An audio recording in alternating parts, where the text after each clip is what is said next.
وسلم. وقول الله عز وجل: إنا أوحينا إليك كما أوحينا إلى نوح والنبيين من بعده.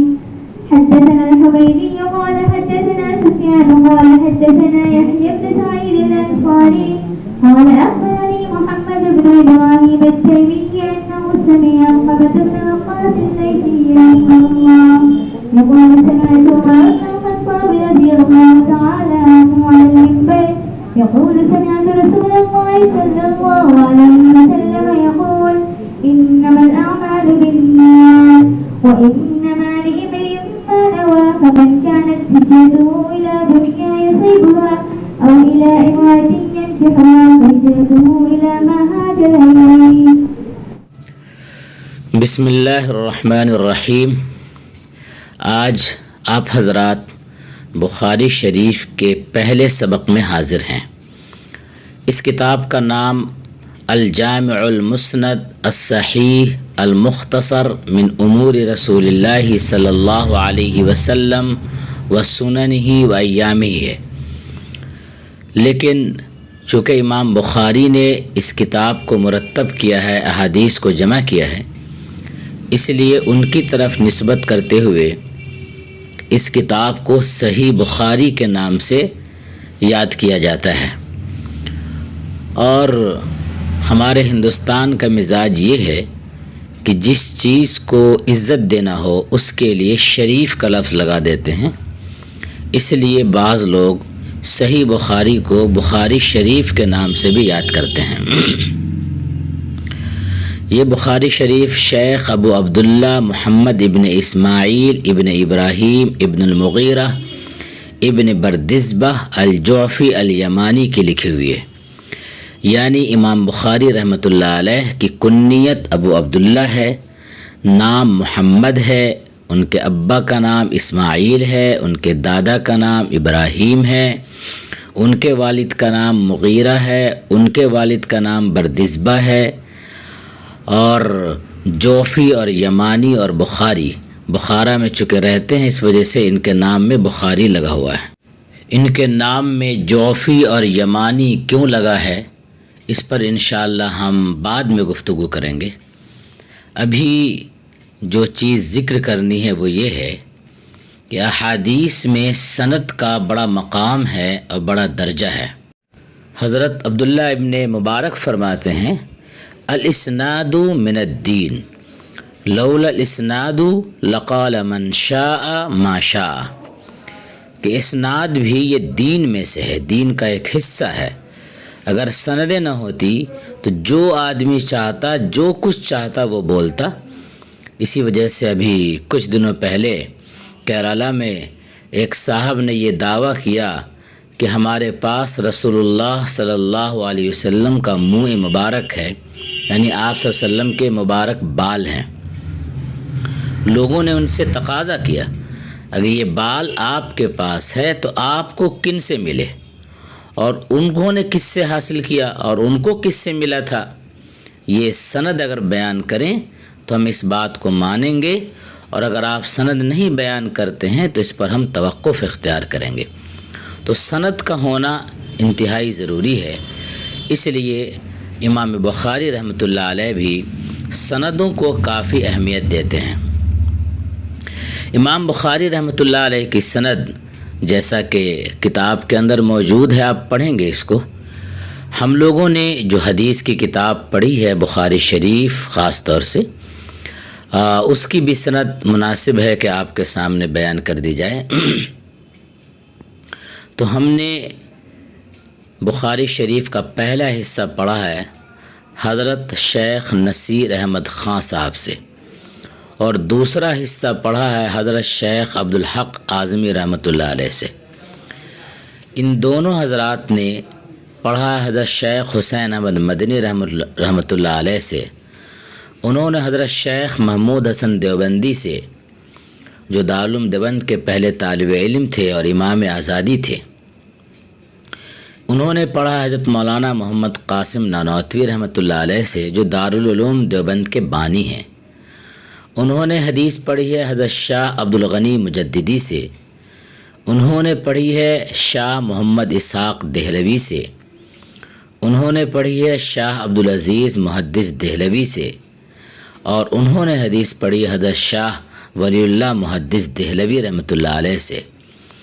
انہوں نے پڑھا ہے حضرت شیخ ابو طاہر مدنی سے، انہوں نے حدیث کی سند حاصل کی ہے شیخ ابراہیم کردی سے، انہوں نے حدیث پڑھی ہے شیخ احمد القشاسی سے، انہوں نے شیخ احمد الشناوی سے، انہوں نے شیخ محمد رملی سے، انہوں نے شیخ زکریہ الانصاری سے، انہوں نے شیخ احمد ابن علی سے، انہوں نے شیخ ابراہیم التنوخی سے، انہوں نے شیخ احمد الحجار سے، انہوں نے شیخ حسین مبارک زبیدی سے، انہوں نے شیخ عبد الاول سے، انہوں نے شیخ عبد الرحمن داؤدی سے، انہوں نے شیخ عبداللہ سرخسی سے، اور انہوں نے شیخ محمد ابن یوسف سے، اور ان کی نسبت ملتی ہے امام بخاری سے۔ امام بخاری کی نسبت میں جعفی اور یمانی کا لفظ کیوں لگتا ہے؟ تو اس کی وجہ یہ ہے کہ ان کے دادا کے والد، جن کو ہم پردادا کہتے ہیں، یہ مغیرہ اصل میں آتش پرستی سے اسلام کی طرف آئے تھے، اور جن کے ہاتھ پر ایمان قبول کیا تھا وہ قبیلہ جوف سے تعلق رکھتے تھے، اس لیے ان کا نام جوفی پڑ گیا۔ اور یہ قبیلہ جوف یمن کا رہنے والا تھا، اس لیے یمانی کہا گیا۔ کتنی بڑی بات ہے، اسلام کی دولت جس شخصیت سے ملی، اس شخصیت کے نام اور نسبت کو امام بخاری نے بھی اپنے نام کا حصہ قرار دیا، اور یہ جوفی اور الیمانی کہلاتے ہیں۔ بخارا میں نے بتایا ازبکستان کا ایک شہر ہے، وہاں کے رہنے والے تھے، اس لیے بخاری۔ حدیث میں بڑی محنت کی انہوں نے، اتنا اونچا مقام تھا، ان کو امیر المؤمنین فی الحدیث کہا جاتا تھا، حدیث کے بڑے ذمہ دار تھے۔ 16 سال کی طویل مدت میں انہوں نے حدیث کی اس کتاب کو جمع فرمایا، 6 لاکھ احادیث کا انہوں نے مطالعہ کیا، اور 6 لاکھ احادیث میں سے چھان کر پھٹک کر کے پوری تحقیق کر کے جو ان کے نزدیک صحیح لگی، ایسی 7397 یعنی کہہ لیجیے تقریباً 8000 حدیثیں انہوں نے جمع کی۔ اسی وجہ سے اس کتاب کو اصح الکتب بعد کتاب اللہ کہا جاتا ہے۔ اللہ کی کتاب قرآن مجید کے بعد اس روئے زمین پر سب سے صحیح کتاب یہی ہے جو بخاری شریف ہے۔ امام بخاری نے امام حمیدی سے علم حاصل کیا، یہ حدیث حاصل کی۔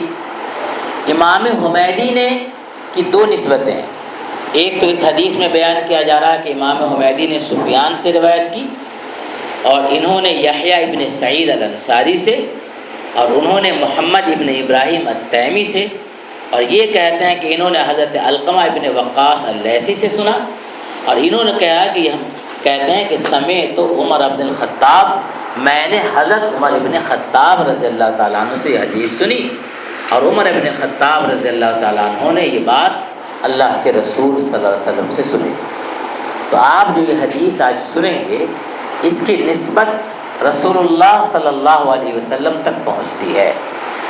امام بخاری کی ایک اور نسبت ہے، امام حمیدی کے ایک استاذ ہیں امام عبد الرزاق، جن کی حدیث کی مشہور کتاب ہے مصنف عبد الرزاق، اور اس امام عبد الرزاق کے استاذ تھے امام اعظم ابو حنیفہ رحمۃ اللہ علیہ، تو اس کی ایک نسبت امام ابو حنیفہ رحمۃ اللہ علیہ تک بھی پہنچتی ہے۔ یہ حدیث ہے، شروعات کیا ہے امام بخاری نے بابن کیف کان بدء الوحی۔ یاد رکھیے، جو علم آپ تک پہنچتا ہے تجربے سے پہنچتا ہے، جیسا ابھی سائنس کا تذکرہ آیا، وہ تجربے ہیں، اور تجربے فیل ہوتے ہیں۔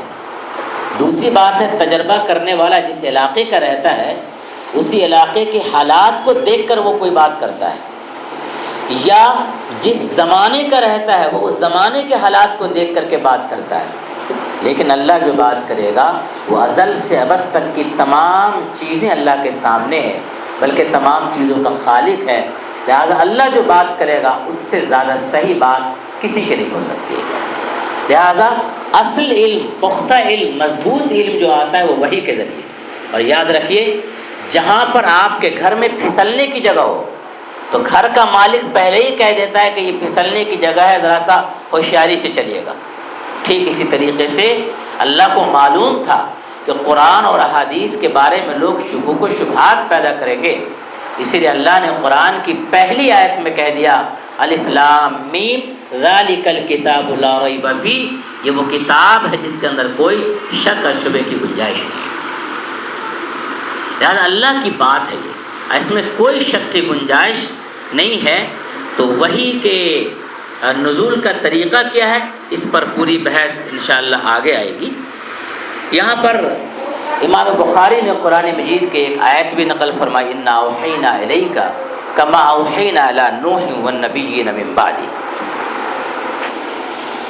اس کے بعد حضرت عمر رضی اللہ تعالیٰ عنہ کی یہ حدیث آپ کے سامنے ہے، انما الاعمال بالنیات۔ وقت چونکہ زیادہ ہو گیا ہے، تفصیلات انشاءاللہ باقی، میرا ارادہ تھا کہ اس پر بہت تفصیل سے بات کرنی ہے، لیکن عام طور سے 12 بجے چھٹی ہوتی ہے، چھٹی کے بعد بچیوں کو روکنا مناسب نہیں، شاید بہت سارے گارجین بھی باہر آ کے کھڑے ہوں گے، اس لیے میں بہت مختصر بات کروں گا اس پہ۔ انما الاعمال بالنیات، اعمال کا دار و مدار نیت پر ہے۔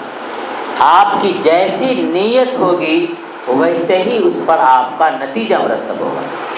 ایک شخص آپ کے پیٹ میں چاقو مار دے، اس پر کیس ہو جائے گا، مقدمہ ہو جائے گا، اس کے خلاف انسان جنگیں لڑے گا، لیکن وہیں پر ایک شخص ہے جس کو آپ پیسہ دیتے ہیں کہ پیسہ لیجئے اور ہمارے پیٹ میں چاقو ماریے، جس کو آپ آپریشن کہتے ہیں۔ دونوں میں فرق یہ ہے کہ ایک کی نیت ہے آپ کو تندرست کرنا اور ایک کی نیت تھی آپ کو تکلیف پہنچانا، جس کی وجہ سے ایک چاقو مارنے والے کو آپ پیسہ دیتے ہیں اور ایک چاقو مارنے والے پر آپ کیس کرتے ہیں۔ گاڑی کوئی آدمی چلا رہا ہو، آپ پیچھے سے بار بار اگر ہارن بجائے تو آپ کو تکلیف ہوگی اور آپ آنکھیں دکھائیں گے کہ ایسا کیوں کر رہے ہو، لیکن ایک گاڑی ہے جو مستقل ہارن بجاتی ہے، جس کو ایمبولینس کہتے ہیں، اس کو کوئی کچھ نہیں بولتا بلکہ سارے لوگ راستے دے دیتے ہیں۔ وجہ یہ ہے کہ پہلا شخص جو ہارن بجا رہا تھا اس کا مقصد اپنی ذات کو فائدہ پہنچانا تھا کہ میں جلد سے جلد آگے پہنچ جاؤں، اور یہ شخص جو ایمبولینس چلا رہا ہے وہ اپنے آپ کو کہیں نہیں پہنچانا چاہ رہا ہے بلکہ ایک مریض کی ہمدردی میں مریض کو اس کے صحیح جگہ پر پہنچانا چاہتا ہے۔ سارے لوگ اس کو راستہ دے دیتے ہیں، یہ نیت ہے۔ عزیز طالبات، آج مدارس میں خرابی کا ذریعہ اور علماء میں خرابی کا بڑا ذریعہ یہی ہے، نیت کی خرابی۔ اللہ معاف کرے، علم دین حاصل کرنے کے لیے آ جاتے ہیں لیکن پھر بھی دل میں دنیا کا خیال رہتا ہے۔ میں نہیں کہتا ہوں کہ جتنے لوگ علم دین حاصل کریں سب کے سب لوگ علم دین ہی میں لگے،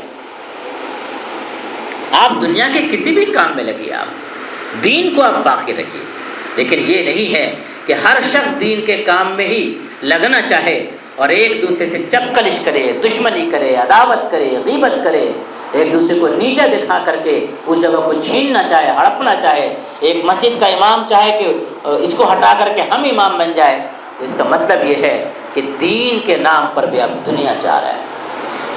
قرآن مجید میں جگہ جگہ کہا گیا، آپ کا مقام جو ہے نبوت والا مقام ہے، جگہ جگہ نبی کے لیے کہا گیا قل انی لا اسألکم علیہ اجرا، آپ اعلان کر دیجیے کہ میں اس پر کسی اجرت کا طلبگار نہیں ہوں۔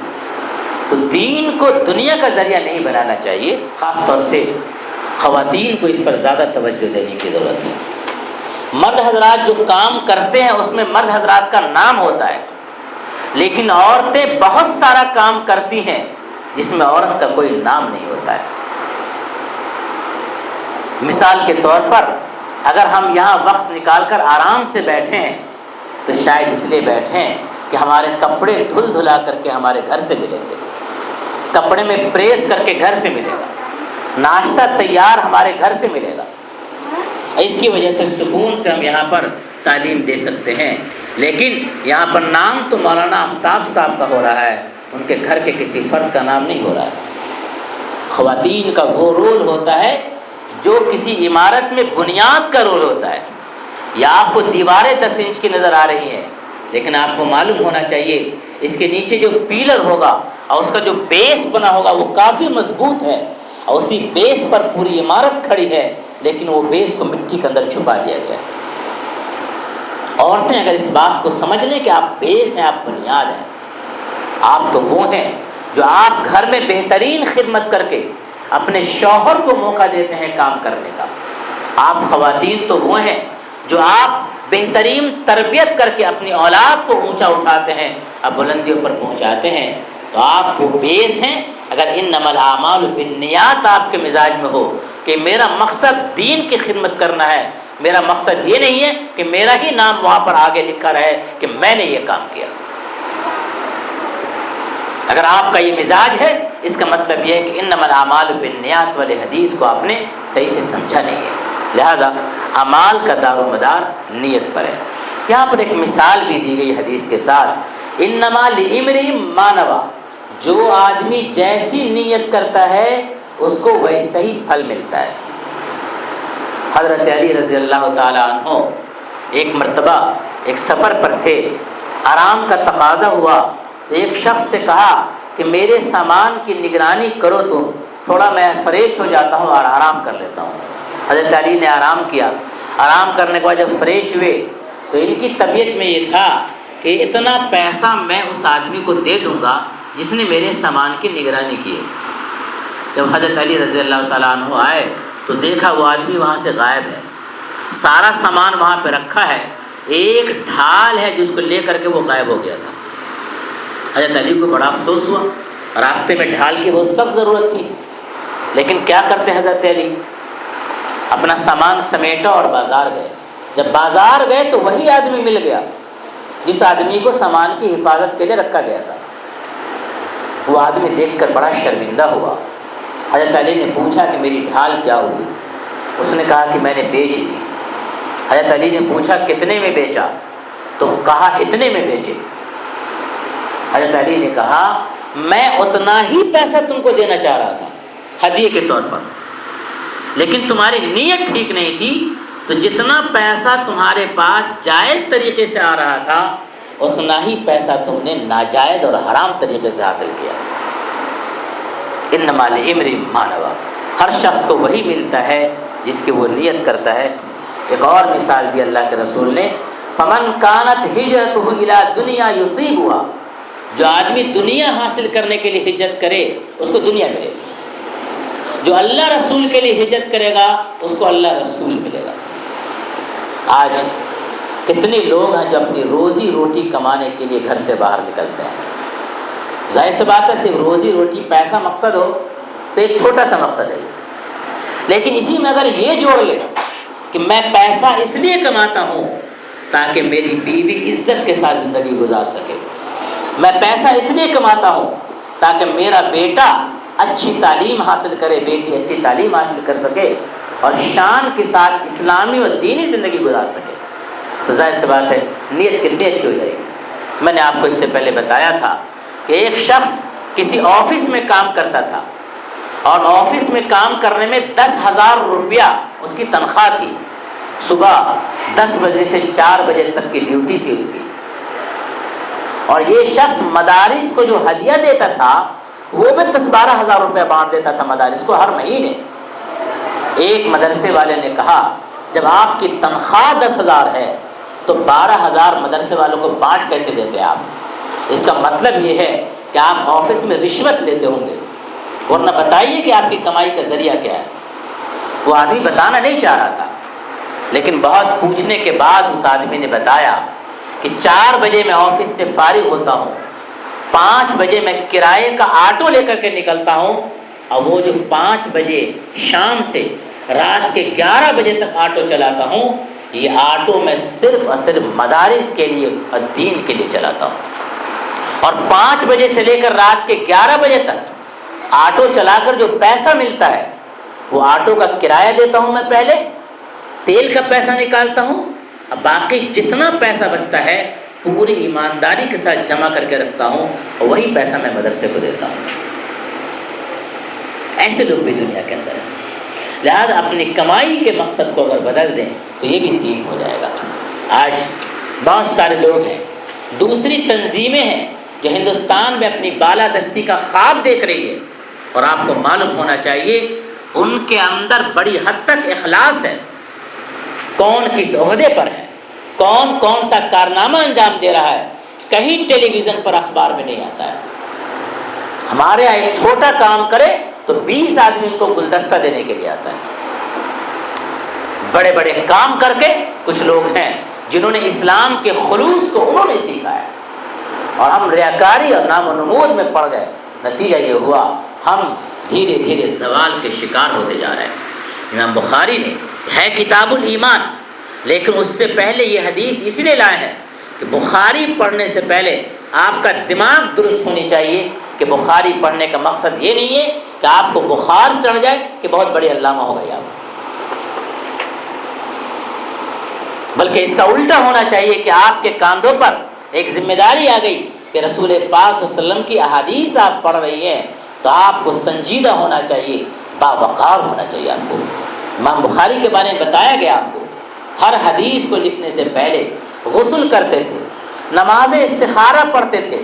نماز استخارہ کا مطلب یہ ہے کہ اے اللہ میں نے تو اپنی تحقیق کے مطابق یہ تحقیق کر لی ہے کہ یہ حدیث صحیح ہے، اے اللہ آپ بھی رہنمائی کیجئے کہ یہ حدیث صحیح ہے کہ نہیں ہے۔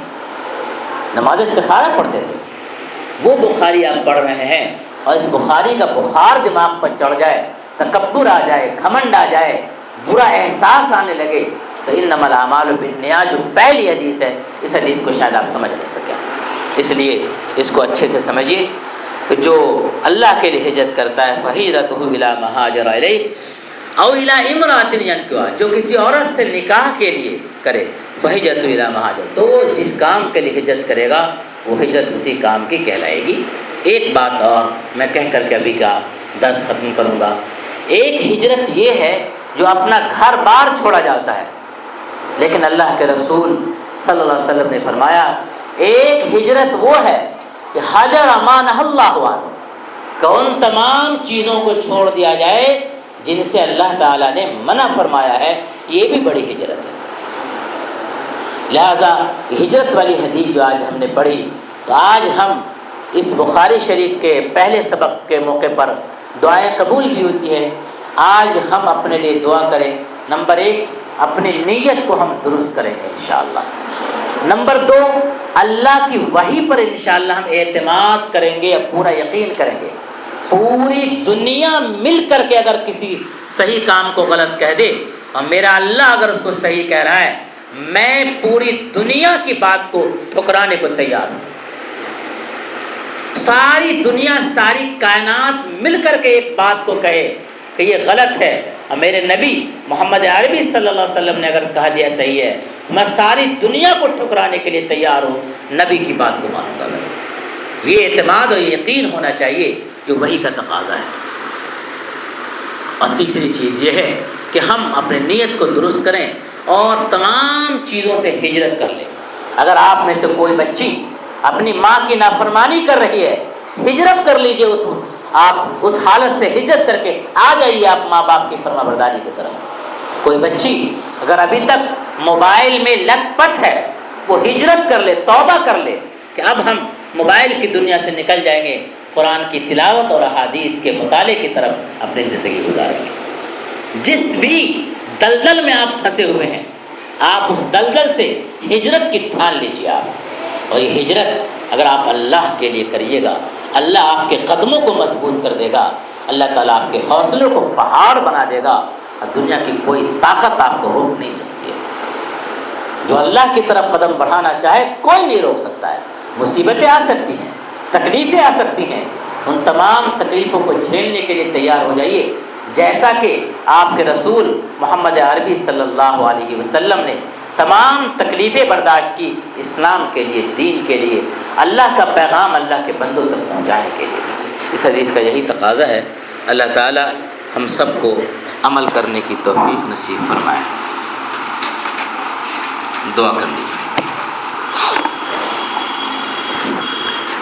الحمدللہ رب العالمین والصلاة والسلام على سيد الأنبياء والمرسلين وعلى آله وصحبه أجمعين. ربنا ظلمنا أنفسنا وإن لم تغفر لنا وترحمنا لنكونن من الخاسرين. ربنا آتنا في الدنيا حسنة وفي الآخرة حسنة وقنا عذاب النار. اے اللہ ہم سب کے بیٹھنے کو سننے سنانے کو قبول فرما لیجیے. اے اللہ تیرے نبی پاک کی احادیث جو بچیاں پڑھ رہی ہیں، اے اللہ ان کو احادیث کا نور نصیب فرما دیجیے. اے اللہ ہدایت نصیب فرما دیجیے. اے اللہ ضلالت سے، بدعات سے، گمراہی سے، خرافات سے اللہ پورے معاشرے، سماج اور سوسائٹی کی حفاظت فرما دیجیے. اے اللہ قرآن و سنت کے مطابق چلنے کی توفیق نصیب فرمائیے. اے اللہ ہم سب کو اپنی نیتیں درست کر لینے کی توفیق نصیب فرمائیے. اے اللہ دین کا کام جو لوگ کر رہے ہیں ان سب میں اخلاص نصیب فرمائیے. اے اللہ تمام رکاوٹوں کو اور سازشوں کو اے اللہ دور فرما دیجیے. اللہ ہم سب پر رحم اور کرم فرمائیے. اے اللہ ملک کے حالات کو درست فرما دیجیے. اے اللہ ملک کے حالات کو درست فرما دیجیے. اے اللہ ملک کے حالات کو درست فرما دیجیے. یہ ہماری بچیاں ہیں، ہماری پونجی ہے اللہ. اے اللہ اس سرمایے کو ضائع ہونے سے بچا دیجیے. اے اللہ ان کو قرآن و حدیث کا ترجمان بنا دیجیے. اللہ حوصلے اور ہمت کے ساتھ جینے کی توفیق نصیب فرما دیجیے. اے اللہ اس دین کی حقارت اور کمتری سے اللہ حفاظت فرمائیے. اے اللہ قرآن سب سے عظیم کتاب ہے. قرآن کے بعد بخاری شریف بڑی کتاب اور عظیم کتاب ہے. قرآن اور بخاری پڑھنے والے یہ سمجھے کہ ہم کمتر ہیں، یہ بہت افسوسناک ہے. اے اللہ اس سے بچا دیجیے. جو مسلمان اس کو کمتر سمجھ رہے ہیں اللہ ان کو ہدایت نصیب فرمائیے. اے اللہ یہ جگہ جہاں پر قرآن کی تعلیم، احادیث کی تعلیم ہوتی ہے اسے قبول فرما لیجیے. اللہ اخلاص کے ساتھ قبول فرما لیجیے. اے اللہ سب کو اپنی شاعر نشان حج نصیب فرمائیے. اے اللہ مدرسے کی طرف لوگوں کے دلوں کو متوجہ فرمائیے. اللہ یہاں کی خدمات کو قبول فرما لیجیے. تمام طالبات کو دین کا ترجمان بنا دیجیے. ریاکاری سے، حسد سے، بغض و اناد سے اور تمام اخلاق رذیلہ سے اللہ ان سبوں کی حفاظت فرمائیے. اے اللہ اوصاف حمیدہ سے ان کو نوازیے. اے اللہ ہمارے جن جن اساتذہ نے ہم کو بخاری شریف پڑھائی ہے دنیا سے جا چکے ہیں اللہ سب کی بخشش فرمائیے. اے اللہ جو علم کا سوتا جاری ہو رہا ہے اللہ اس کو صدقہ جاریہ بنا دیجیے. اللہ اس کو صدقہ جاریہ بنا دیجیے. مرنے کے بعد بھی اے اللہ یہ شجر طوبہ پھلتا اور پھولتا رہے اس کے فیصلے فرمائیے. معہد الطیبات کی خدمات میں وسعت نصیب فرمائیے، قبولیت نصیب فرمائیے. اے اللہ اگر آپ قبول کر لیں تو چھوٹا عمل بھی بڑا ہو جاتا ہے، اگر آپ نہ قبول کریں تو بڑے عمل کی بھی کوئی حیثیت نہیں ہے. اے اللہ جناب محمد مصطفیٰ صاحب کو صحت و عافیت سے نوازیے. مرتضیٰ صاحب کو صحت و عافیت سے نوازیے. اے اللہ ان کے اہل خانہ کو صحت و عافیت سے نوازیے. اللہ سب سے دین کی اور علم کی خوب خدمات لے لیجیے، اس کے فیصلے فرمائیے. اے اللہ ان کی نسلوں میں دین کا بڑا عالم، دین کا بڑا خادم اور خادمہ پیدا فرمائیے. اے اللہ منہر روڈ کے لوگوں نے جو محبت دی ہے اے اللہ ان کی محبتوں کو قبول فرمائیے. جو لوگ بخاری شریف کے افتتاح کے موقع سے دعا کی قبولیت کی غرض سے آئی ہیں اے اللہ ان لوگوں نے حدیث کا پہلا سبق اے اللہ ان لوگوں نے سنا ہے. اے اللہ حدیث سے ان لوگوں کو مناسبت پیدا فرمائیے. اللہ یہ چھوٹی سی جماعت ہے، انہوں نے یہ طے کیا ہے کہ جس طرح دربھنگہ شہر کو لوگ میڈیکل کے نام سے جانتے ہیں، کاش ایسا ہو کہ دربھنگہ شہر کو لوگ قرآن کے نام سے جاننے لگے. اے اللہ اس خدمت کو، اس حوصلے کو، اس ہمت کو، اس عزم کو قبول فرما لیجیے. دربھنگہ کا ماحول قرآنی، علمی اور روحانی بنا دیجیے. اے اللہ اخلاق رذیلہ سے سبوں کی حفاظت فرما دیجیے. اے اللہ جو مانگ سکے وہ بھی عطا فرمائیے، جو مانگنے سے رہ گیا ہمارے لیے ضروری تھا وہ سب عطا فرمائیے. اللہم انی اسألک ما سألک نبیک محمد صلی اللہ علیہ وسلم ونعوذ بک من شر ما استعاذ منہ نبیک محمد صلی اللہ علیہ وسلم وانت المستعان. ربنا تقبل منا انک انت السمیع العلیم وتب علینا انک انت التواب الرحیم.